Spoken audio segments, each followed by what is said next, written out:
In this video, I'll be showing you how to trade with a player in Where Winds Meet.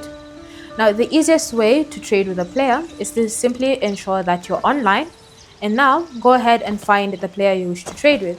It can be a friend, it can be a stranger, it's completely up to you. And then simply look for the interact button or icon on top of the player and select it. From here, you should now be able to view their profile. And once you can view their profile, simply scroll down until you find Exchange Collection. Select that. And then wait for the player to confirm that they wish to trade or to exchange with you. And now all you need to do is simply select the item that you wish to trade.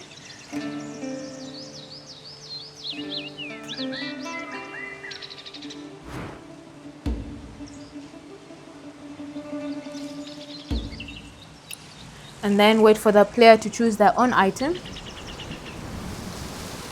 And then confirm the exchange and wait for the player to confirm the exchange. Once you've done that, you'll have successfully traded items with another player in Where Winds Meet. Thanks for watching. If you have any questions or comments, feel free to leave them down in the comments section below, and I'll see you in the next video.